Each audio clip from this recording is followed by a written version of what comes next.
ભાવનગરમાં મકર સંક્રાંતિ નિમિત્તે દર વર્ષે પશ્ચિમના ધારાસભ્ય જીતુભાઈ વાઘાણી દ્વારા પતંગ અને બિસ્કિટનું વિતરણ કરવામાં આવે છે, ત્યારે 13મા વર્ષે પણ આ પરંપરાને યથાવત રાખી છે। ભાવનગરના પશ્ચિમના ધારાસભ્ય અને પૂર્વ પ્રદેશ પ્રમુખ જીતુભાઈ વાઘાણી દ્વારા 1.25 લાખ પતંગો અને 20,000 બિસ્કિટ દર વર્ષે સરકારી શાળાઓ, અંધ ઉદ્યોગ શાળા, તાપીબાઈ વિકાસ ગૃહ જેવા સ્થળોના બાળકોને વિતરણ કરવામાં આવે છે, જેનો પ્રારંભ આજથી શરૂ થયો છે।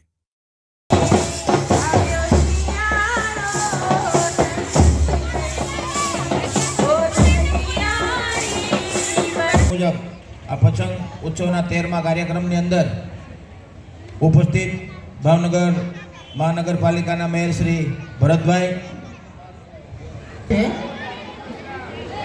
મહેન્દ્રસિંહ ચાવડા,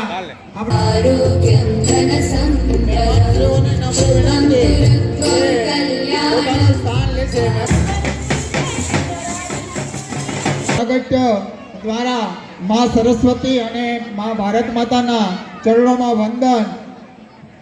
હે પ્રભુ, મારા શ્વાસનો દૂર પ્રભુ રાખજે। તાત્રણ સમારોહ કાર્યક્રમની શુભ શરૂઆત કરતા પહેલા આપણે સરસ્વતી વંદના કરશું।